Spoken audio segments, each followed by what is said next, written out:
I used to think the cracks in the ceiling were just water damage. Mom said not to worry about them.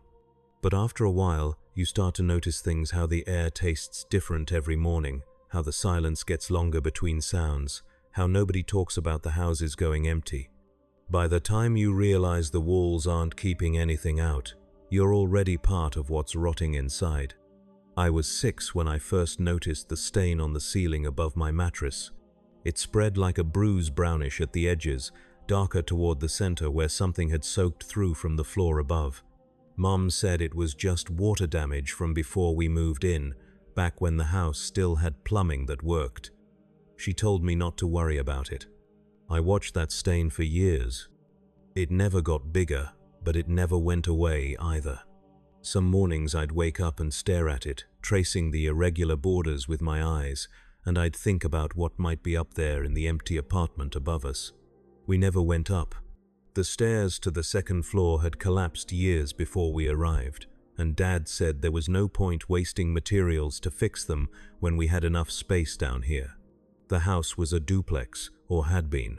2 families living side by side, sharing walls but keeping separate lives. Now it was just us on the ground floor of the left unit, and the right side had been sealed off after something Dad never said what made it unsafe. The second story loomed above us like a held breath, all those empty rooms we'd never see, slowly rotting in the dark. Home was 3 rooms and a hallway. The main room where we ate and sat and existed, the smaller room where my parents slept, and the smallest room that was mine. There was a bathroom too, but calling it that felt generous. The toilet didn't flush. We kept a bucket beside it, and Dad would carry the waste out twice a week, dumping it in the communal trench 4 houses down. The sink gave us water sometimes. On good days, it ran brownish clear for a few minutes in the morning. On bad days, nothing came out at all, and we'd have to walk to the distribution point with our containers and wait in line. The first thing I remember learning was not to waste water. Not a drop. You drank what you were given, and if it tasted like rust and chemicals, that just meant it was doing its job. Clean water killed you slower than dirty water. That was the math we lived by. The walls were composite sheeting, the kind they'd manufactured in bulk before the war pressed fibers and binding agents that were supposed to last forever. They hadn't. Cracks ran through them like veins, some thin as hair, others wide enough to slip a finger into. In winter, wind came through those cracks and made the whole house moan. In summer, dust did. We stuffed rags into the worst ones, but there were always more. Mom kept a piece of cloth tacked over the window in the main room. It had been blue once, maybe. Now it was the color of everything else, grayish, stained, sun-faded in streaks. She'd take it down in the morning to let light in, then put it back up at night. Privacy, she said, though I never understood what we were hiding from, or who would bother looking. The window itself was intact, which made us lucky. A lot of houses had gaps where glass used to be, covered over with sheet metal or plastic tarps that rattled in the wind. Ours still had the original pane thick, reinforced, the kind designed to withstand blast pressure. There was a crack running diagonal across it, sealed with some kind of industrial adhesive that had turned yellow and brittle, but it held. Dad checked it every few months, running his fingers along the seal, testing for weak points. He never said what he'd do if it failed. We had power 3 hours a day, usually. Sometimes 4 if we were lucky, sometimes none at all. It came on in the evening, a dull hum that started in the walls and built until the single overhead light flickered to life. The bulb was dim and casting everything in a sickly amber that made shadows look deeper than they were. When the power was on, Mom would heat whatever we were eating that night on the electric burner, a little 2-coil unit that took forever to warm up and smelled like burning dust. Dad would charge the batteries for his work lamp and the portable radio he kept wrapped in cloth on the shelf. I'd do my schoolwork if I had any. Squinting at the faded pages of books that had been copied and recopied so many times the text bled together. When the power went out, we'd sit in the dark and wait for sleep to come. I learned to navigate the house without light. I knew how many steps from my mattress to the doorway, which boards creaked, and which ones were safe. I could find the bathroom by feel, one hand trailing the wall, counting the texture changes smooth composite, rough patch where Dad had tried to seal a crack, smooth again, then the doorframe. The dark didn't scare me the way it scared some kids. It was just another condition, like the heat, or the cold, or the taste of the water. What scared me was the silence. Not the absence of sound, we never had that. The house was always making noise, settling sounds, groaning sounds, the skitter of something small moving between the walls. What scared me was when those sounds stopped, when everything went still and quiet in a way that felt deliberate, like the house was holding its breath. Those moments never lasted long, maybe a few seconds, but they stretched out in my head until I couldn't tell if I was breathing or not. Mom said I was imagining things. Dad said the house was old and old things made strange sounds. Neither of them explained the silence. I started first grade in the community center 6 blocks away. School was 15 kids of different ages crammed into a room that smelled like mildew and sweat, taught by a woman named Miss Alvarez, who used to be a teacher before the war and now just tried to keep us from forgetting how to read. We learned math from a textbook that was missing its first 30 pages. We learned history from Miss Alvarez's memory, which meant we learned a version of history that stopped making sense around the edges, full of gaps where she'd skip over things too painful or complicated to explain. She taught us practical things too. How to test water for radiation using a strip of treated paper that changed color. How to recognize spoiled food by smell and texture. How to move through rubble without cutting yourself or breaking an ankle. How to know when to run and when to hide and when to stay very, very still. I was good at staying still. At home, I'd sit in my room for hours with nothing to do but think and listen. My room was barely big enough for the mattress and a plastic crate where I kept my clothes. There was another stain on the wall beside my head, smaller than the one on the ceiling but shaped like something I could never quite identify. A hand, maybe, or a bird with broken wings. I'd stare at it until the shape shifted, became something else, then shifted back. Mom worked sorting salvage at the depot 3 miles east. She'd leave before dawn and come back after dark, smelling like rust and machine oil, her hands wrapped in cloth because gloves were too expensive. She never talked about what she did there, but sometimes she'd bring things home, a spool of wire, a handful of screws, a cracked plastic container that's still sealed, small things that might be useful someday. Dad worked the farms. Not real farms, not the kind with soil and crops growing in rows. The hydroponics setup on the north edge of town, rows of tanks and artificial lights growing vegetables that tasted like the chemicals they fed them. He'd come home with dirt under his nails that wasn't really dirt, just the residue of nutrient solution dried into a gray paste. Sometimes he'd bring a tomato or a handful of beans, extras that wouldn't be missed. We'd eat them slowly, making them last. They were tired all the time. Not the kind of tired you fix with sleep, the kind that settles into your bones and changes the way you move. Mom's shoulders curved forward like she was always carrying weight. Dad's hands shook sometimes when he thought no one was looking. I learned not to ask for things. Food, water, attention, these were rationed as carefully as everything else. If I was hungry between meals, I'd drink water to fill my stomach. If I was bored, I'd sit and wait for boredom to pass. If I was scared, I'd lie on my mattress and count the cracks in the ceiling until the fear flattened into something manageable. The house taught me that, how to want less, how to need less, how to fold yourself into smaller and smaller spaces until you almost disappeared. I was 8 when the Hendersons left. They lived 4 houses down, in a unit that looked exactly like ours, except the door was painted red, or had been, before the paint peeled away. Mr. Henderson worked the mines, hauling out pre-war scrap metal from collapsed buildings downtown. Mrs. Henderson did laundry for people who could afford it, scrubbing clothes in tubs of recycled grey water that left everything smelling sour.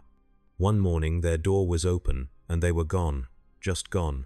No one saw them leave, no one heard anything. Their furniture was still inside, I could see it through the doorway, the same battered table and chairs we all had, the same plastic crates, the same makeshift curtains. But no people. Dad said they probably went south, looking for work in one of the bigger settlements. Mom said nothing.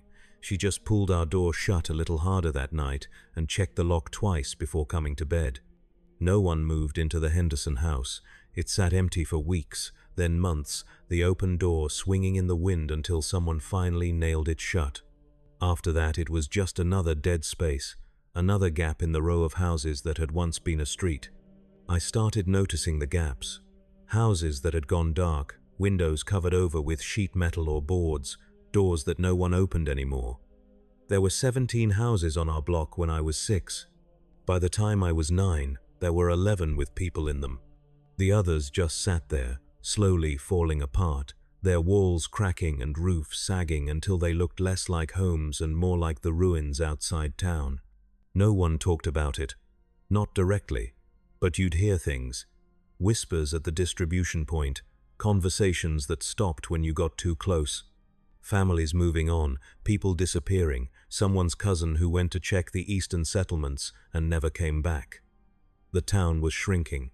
Not all at once, not in a way you could point to and say there. That's when it changed, but slowly, steadily, like water draining from a cracked basin. At night I'd lie awake and listen to the house. The creaks and groans that might have been wood expanding or might have been something else. The scratch of small things moving through the walls, rats, probably, or roaches, though I'd learned not to think too hard about what shared space with us. The distant sound of wind moving through empty buildings, making them whistle and sigh. Sometimes I'd hear my parents talking in their room, their voices low and careful. I couldn't make out words, just the rhythm of conversation statement, response, long pause, another statement. They sounded tired, even when they were whispering. I turned 10 in winter. Mom baked a small cake using flour that tasted like dust and eggs that weren't really eggs, just reconstituted powder mixed with water until it formed something egg-like. She'd traded for sugar somehow half a cup that must have cost her more than she let on. The cake was dense and gritty, but it was sweet, and we each had a piece and pretended it was a celebration. Dad gave me a book. Not a new one, there were no new books, but one he'd found somewhere, its cover missing and its pages yellowed but mostly intact. It was about a girl who lived on a farm with animals and a family that loved her. I read it cover to cover in 2 days, then read it again.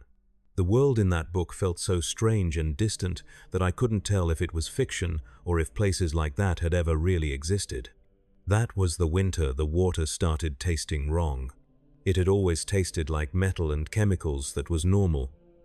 But sometime around the new year, it started tasting worse, sharper. Like licking a battery. Mom said the filtration system at the plant must be failing, that they were probably having to push water through without as much treatment. Dad said nothing, just drank his ration and went back to work. I drank mine too. What else was I going to do?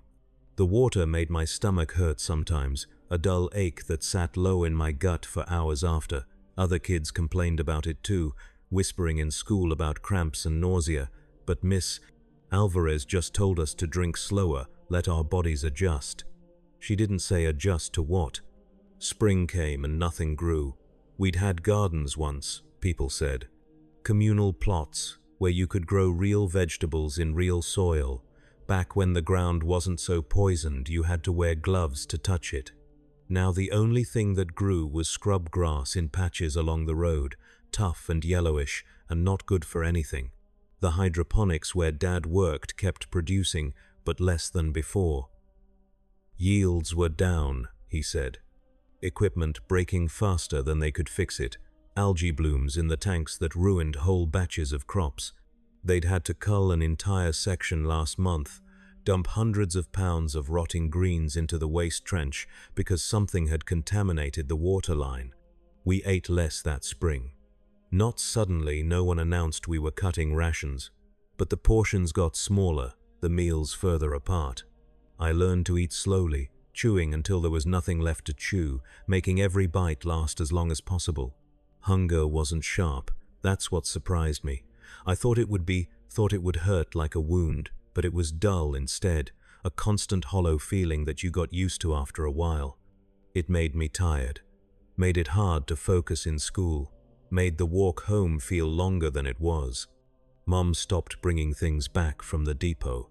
I don't know if she stopped finding them or stopped being able to smuggle them out. Either way, the little extras disappeared. No more wire, no more screws, no more containers. Just her coming home in the dark, hands wrapped in cloth, smelling like rust. I turned 11 in summer and there was no cake. The heat that year was different, heavier. It sat on the town like a weight, pressing down, making the air thick and hard to breathe. The house trapped it, held it in the walls and floor and ceiling until even at night it barely cooled. We'd leave the window uncovered, hoping for a breeze, but the air outside was just as still. I started sleeping on the floor. It was cooler than the mattress, the composite sheeting drawing heat out of my body just enough to make sleep possible. I'd lie there flat on my back, staring up at the stain on the ceiling and think about water. Cool water, clean water, water that didn't taste like batteries. The distribution point went to every other day service. They said it was temporary, just until they could repair the main filtration system. But temporary stretched from weeks into months, and every other day meant carrying twice as much at once, which meant the containers got heavier and the walk got harder. People started getting sick. Not everyone, not all at once, but you'd hear about it: someone's kid with a fever that wouldn't break, someone's father coughing blood, someone's mother who couldn't keep food down. Miss Alvarez missed a week of school. When she came back, she looked thinner, older, her hands shaking when she wrote on the board. I asked Mom if we'd get sick too. She said probably not. She said we were careful. She said the water was safe, the food was safe, everything was fine. I didn't believe her. I'd learned to read the spaces between her words, the way her voice changed when she was lying to make me feel better. She was scared. Dad was scared. They just didn't want me to know. But I knew. I could feel it in the house. The way the walls seemed to close in a little more each day. The way the air felt thicker, harder to pull into my lungs. The way the silence came more often now, those moments when everything stopped and the house held its breath, waiting. For what? I didn't know. The crack in the window got longer. It happened slowly, over months. The line creeping down from the corner where it had started, branching into smaller fractures that spread like roots. Dad sealed it again, pressing fresh adhesive into the gap, but the crack kept growing underneath, invisible until it suddenly wasn't. He stopped talking about what he'd do if it failed. School ended in the fall. Not officially, Miss Alvarez didn't announce it or anything. She just stopped showing up. We waited for her in the community center for 3 days. Then someone's parent told us she'd left town, gone to stay with family somewhere safer. There was no replacement. The building stayed locked after that. I was 12, and I wasn't in school anymore. Dad said I could help him at the hydroponics. Mom said absolutely not, that the chemical exposure would stunt my growth, make me sick. They argued about it in whispers I wasn't supposed to hear. In the end, I stayed home, and the days stretched out empty and identical. I slept. I read the book Dad had given me until I'd memorized it. I counted cracks. I listened to the house. Sometimes I'd stand at the window and look out at the street. At the other houses, most of them dark now, some of them visibly collapsing. At the dust that blew through in clouds, coating everything in a fine grey powder. At the people who still moved through it, hunched and hurrying, looking down instead of around. The town was dying. I could see it from my window. Not fast, not in a way that let you point to a single moment and say there, that's when it ended. But slowly, steadily, like watching something rot. The water got worse. Distribution went to twice a week, then once. The lines got longer, people waiting hours for their ration. Fights broke out sometimes. Shoving matches, mostly, people too tired and thirsty to do more than push. But once I saw a man hit another man with a pipe, hard enough that he dropped and didn't get up. Someone dragged him out of line. The distribution continued. We started rationing at home, half portions in the morning, half at night, nothing in between. The hollow feeling in my stomach became permanent. I stopped noticing it unless I moved too fast, then I'd get dizzy and have to sit down. Mom got thinner, Dad got quieter, the house got colder even though it was barely autumn. I asked once if we could leave, go somewhere else, somewhere with more water, more food, more everything. Dad looked at me for a long time before answering. Then he said, "There is nowhere else." I didn't ask again. The power started cutting out in the middle of its window. We'd have light for an hour, maybe two, then it would fail and we'd sit in darkness until the generator kicked back in if it kicked back in.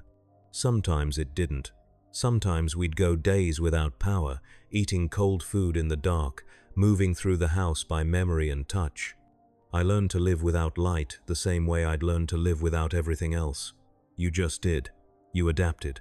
You became the shape that fit the space you were given. Winter came early that year. The first frost hit in October, coating the ground in a thin layer of white that melted by noon but came back heavier the next morning. The house wasn't insulated, not really. Whatever material had been in the walls had compressed over time, lost its ability to trap heat. Cold came through the same cracks the wind did, settling in corners and under doors, turning the air so frigid I could see my breath. We had one heater, a small electric unit that Dad would run for an hour in the evening when the power was on, aiming it at the main room where we all huddled together. It barely made a difference. The house was too big, too drafty, too broken to hold warmth. I started sleeping in my parents' room, all three of us together on their mattress, sharing body heat because it was the only heat we had. I'd lie between them and feel how thin they'd gotten, their ribs prominent under my hands, their breathing shallow and quick like they couldn't pull enough air into their lungs. The nightmares started then. Dreams about drowning in dust. Dreams about walls closing in until there was no space left to breathe. Dreams about the house collapsing, falling in on itself, piece by piece, while I ran through the rooms trying to find a way out. I'd wake up gasping, heart pounding, and take a few seconds to remember where I was.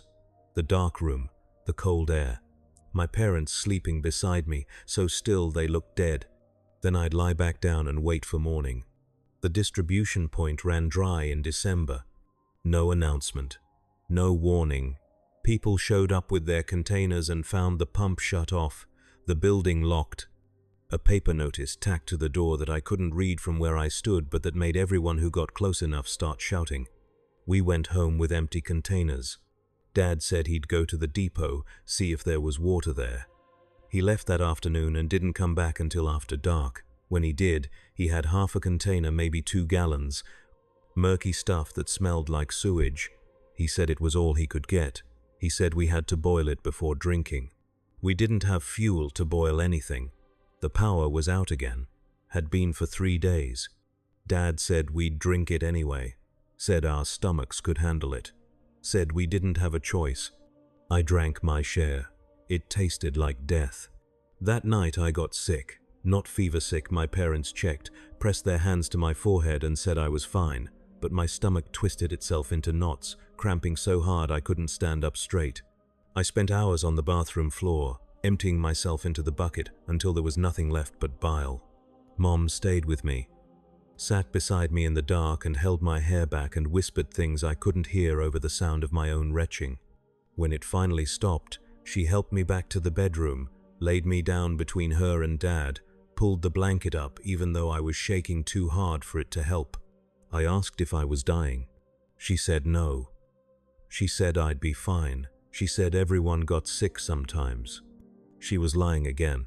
The sickness passed after a few days, but it left me hollowed out, weak in a way I'd never felt before. I could barely walk without getting dizzy. Food, what little we had, sat in my stomach like stones. Other people were sicker. You could hear them through the walls sometimes, coughing fits that went on for minutes. You could smell them too, the sweet rot smell of infection and decay that drifted through the cracks. The Ramirez family disappeared in January. One day their house was occupied, the next it was empty, door hanging open like the Hendersons had. Dad went over to check. He came back pale and wouldn't say what he'd found. He nailed their door shut that night. There were 8 houses with people in them now, ours. The Chens 2 doors down, the Torres family at the end of the block, and 5 others I didn't know well enough to name. The rest were empty, dark, slowly crumbling into the same rubble that surrounded the town. I watched from the window as the street changed, as boards went up over doors that used to open, as walls sagged and roofs caved in, as the gaps between houses filled with wind-blown dust until the whole block looked like one continuous ruin with a few occupied cells scattered through it. We were living in a graveyard. The thought came to me one night while I was lying in bed, staring at the ceiling stain. Not a metaphor, a literal truth. The town was dead. The people in it were dead. They just hadn't stopped moving yet. And the houses were tombs, holding us while we finished dying. I didn't tell my parents. They had their own nightmares to deal with. The water came back in February, not from the distribution point that stayed locked and dry, but someone had rigged a pump at the old community well on the east side of town, pulling up groundwater that hadn't been touched in years. People lined up with whatever containers they had, waiting their turn at the hand pump, filling up with water so rust-colored it looked like blood. Dad brought some home. We let it settle overnight, watching the sediment sink to the bottom, then carefully poured off the clearer stuff at the top. It still tasted wrong, bitter and metallic and faintly sweet in a way that made my teeth ache, but it was water, it was wet, it kept us alive. For a while, spring never came. That's not quite true, the calendar said. Spring arrived in March. The temperature climbed a few degrees, the ice on the ground melted into thick mud, but nothing grew. No new grass, no leaves on the dead trees that lined the road. Just mud and dust, and the same grey landscape we'd been looking at for months. Dad stopped going to the hydroponics. He came home one day and said they'd shut down the whole operation, that the tanks had failed and there was no point trying to fix them. He said it like it was a neutral fact, like it didn't mean anything. But I could see what it meant in the way he sat at the table, staring at his hands, not moving. We had food for maybe 2 weeks. Canned goods and dried rations, stuff we'd been saving for emergencies. This counted as an emergency. We ate 1 meal a day, dividing the portions into thirds, chewing slowly to make it last. I wasn't hungry anymore. The hollow feeling had expanded until it consumed everything else, leaving no room for sensation. I felt light, untethered, like I might drift away if I moved too fast. Mom started talking about leaving. Not to me, I wasn't supposed to hear. But the walls were thin and I'd learned to listen through them. She wanted to go south, try to reach one of the larger settlements where there might be work, food, water that didn't taste like rust. She said we were dying here. She said there was no reason to stay. Dad said leaving would kill us faster than staying. He said we didn't have supplies for the journey, didn't have the strength, didn't have any guarantee there was anything better waiting at the other end. He said we were alive right now, and that was more than a lot of people could say. Mom said being alive wasn't the same as living.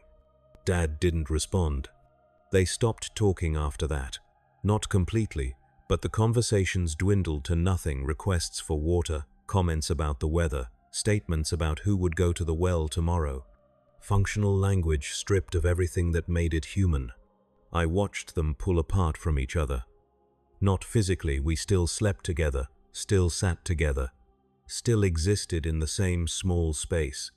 But something between them frayed and broke, leaving a gap that widened every day. I wanted to fix it, wanted to say something that would bring them back together, make them remember they loved each other, make them remember they had a daughter who needed them to be whole. But I didn't know the words. I didn't know if the words existed. So I stayed quiet. I shrank into myself a little more. I tried to take up less space, need less attention, be less of a burden. It didn't help. The house started falling apart faster. Little things at first. A section of wall sheeting came loose, peeling away from its fasteners until it hung like a flap of skin. Dad tried to nail it back up, but the material was too degraded, crumbling under the hammer blows. He ended up tearing the whole section off, leaving a gap that showed the framework underneath. The roof developed a leak. Just a small one. a drip that came through during rain and landed in the corner of the main room. We put a bucket under it. The bucket filled over hours, the drip marking time with a steady plink, plink, plink that never stopped. More cracks appeared in the walls. The composite sheeting was breaking down, the binding agents finally giving out after decades of exposure. You could push your finger through some of the thinner sections, feel the hollow space behind them. The window crack spread to the frame.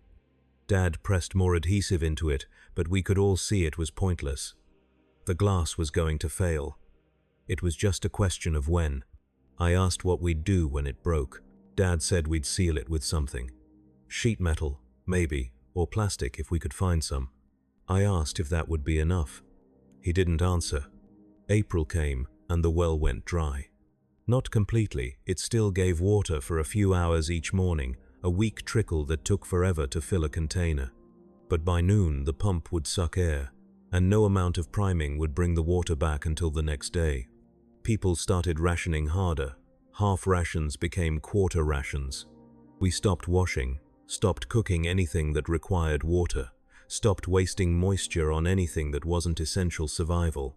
I was 13 years old and I couldn't remember the last time I'd felt clean. My skin was coated in a layer of grime that had built up over months. My hair was matted and brittle.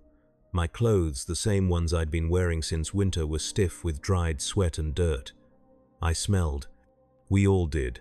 The house reeked of unwashed bodies and waste and decay. But you got used to it. Same way you got used to everything else. Mom stopped going to the depot. There was no work anymore, no salvage to sort, no reason to make the walk. She stayed home instead, lying on the mattress for hours, staring at nothing. Dad still went to the well every morning. It gave him something to do, a purpose that kept him moving when everything else had stopped. He'd leave before dawn, come back with a half-filled container, and set it carefully on the floor like it was precious. Which it was. I spent my days reading the book he'd given me 3 years ago. I'd read it so many times the pages were falling out, but I kept going, kept tracing the same words over and over, until they stopped meaning anything and became just shapes, patterns, a way to make my brain move when everything else was still. The girl in the book had a family that loved her, had animals and a farm and seasons that changed the way they were supposed to, had a life that made sense. I tried to imagine living like that, tried to picture myself in her place, surrounded by growing things and clean water and people who smiled. I couldn't. The images wouldn't form. All I could see when I closed my eyes was the stain on my ceiling, the cracks in the walls, the grey dust coating everything. This was all there was. This was all there would ever be. The window broke in May. Not dramatically, no sudden shattering, no explosion of glass, just a quiet crack during the night, a sound like ice breaking, and in the morning there was a hole the size of my fist where the glass had fallen away. Dad sealed it with a piece of sheet metal he'd scavenged from somewhere. He taped it over the hole using strips of cloth and the last of the adhesive. It held. Barely. But we couldn't see out anymore.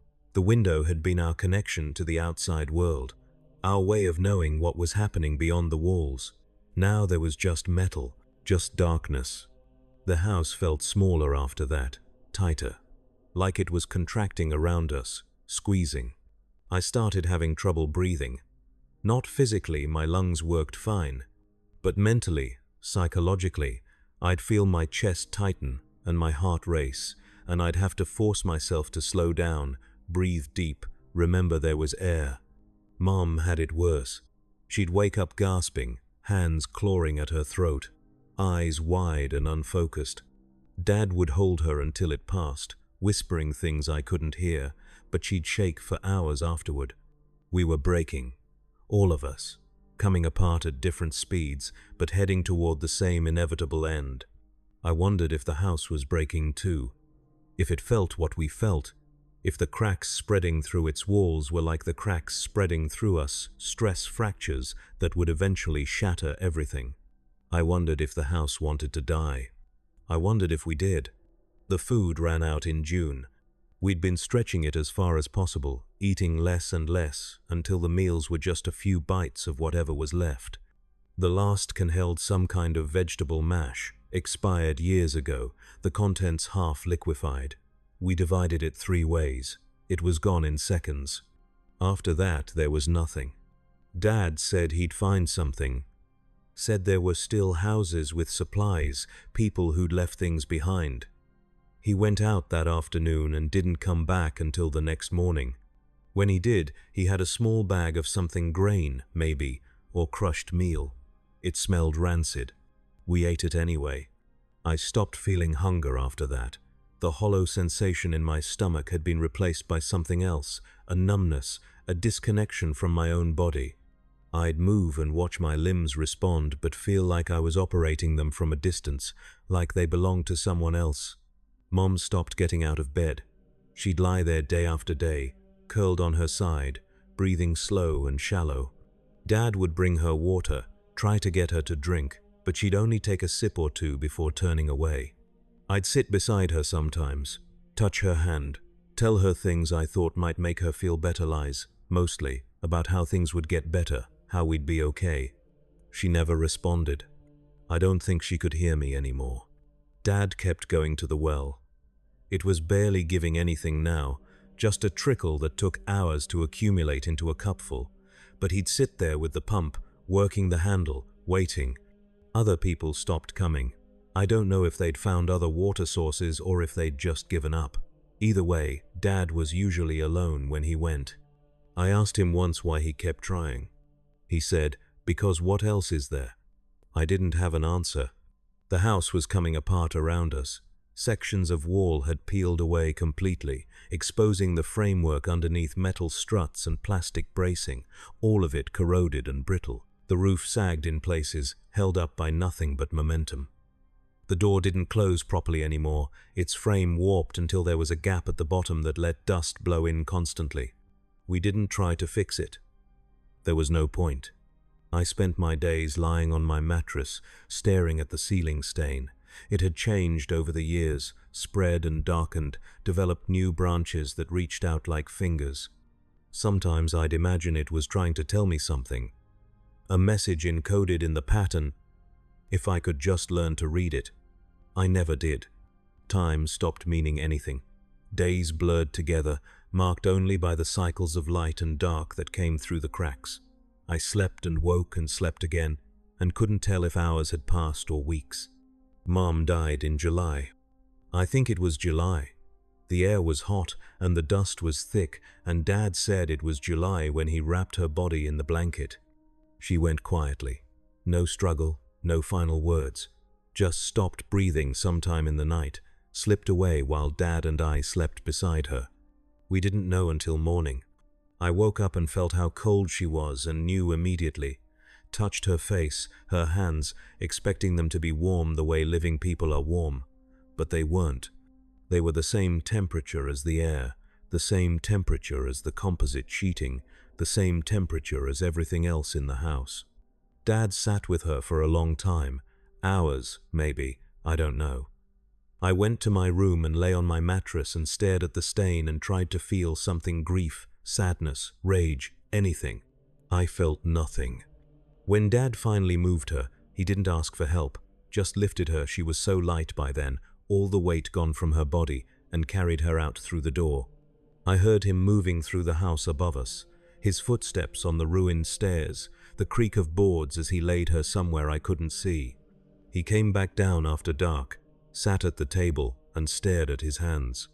I wanted to say something. I'm sorry. I loved her. It wasn't your fault. But I couldn't make my mouth work. The words stayed locked inside, trapped behind teeth that felt fused together. So we sat in silence, 2 people in a dying house, pretending there was a reason to keep breathing. Dad lasted another month. He kept going to the well even though it had stopped giving water completely. He'd sit there with the pump, working the handle, listening to it suck air. Then he'd come home empty-handed and lie down on the mattress, their mattress, the one he'd shared with Mom, and sleep for hours. He stopped talking, stopped eating, stopped doing anything but pumping dry air and sleeping. I tried to get him to respond, shook his shoulder, said his name, begged him to look at me. He'd open his eyes sometimes, stare at me like he didn't know who I was, then closed them again.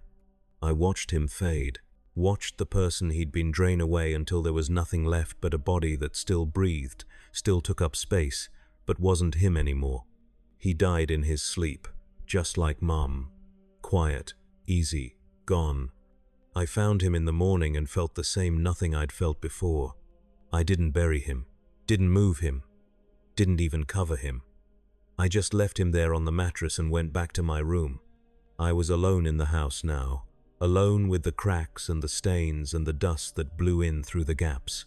Alone with the silence that wasn't really silence. The house still made its sounds, its groans and creaks and settling noises, but now there was no one else to hear them. I should have been scared, should have felt panic, desperation, the urgent need to do something. But I didn't feel any of that. I just felt tired. The water in the container was almost gone, a few inches at the bottom, thick with sediment. I drank it anyway, slowly, making it last. When it was gone, I'd have to go to the well myself, see if it had started giving again. But not yet. I had time. I lay on my mattress and stared at the ceiling stain and thought about the girl in the book. The one with the farm and the family and the life that made sense. I wondered if she'd been real or if she'd always been fiction, a story told to children to make them believe the world was something other than what it was.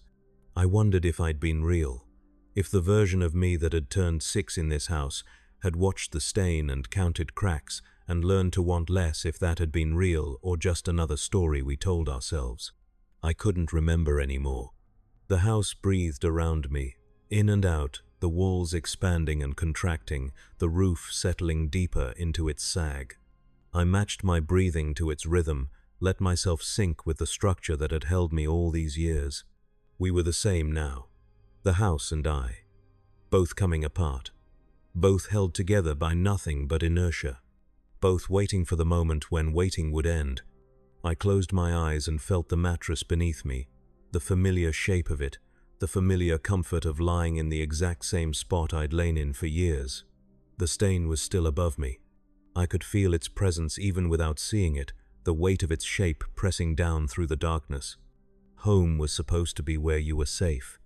But safety was just another story we told, another fiction to make the world bearable. The truth was simpler. Home was where you died slowly enough to pretend you were alive. I understood that now. I'd always understood it. The house had been teaching me from the beginning. In the only language it knew, the language of cracks and stains and slow collapse. The language of things that break so gradually you don't notice until you try to move and realize you've been broken for years. I lay there and waited for sleep to come. It would. Eventually. And when it did, maybe I'd dream about the farm and the girl and the life that made sense. Or maybe I'd just drift, suspended in the dark, while the house breathed and the dust settled and everything slowly, quietly, inevitably fell apart. Either way, I'd be home. I'd always been home. And home had never been anywhere but here.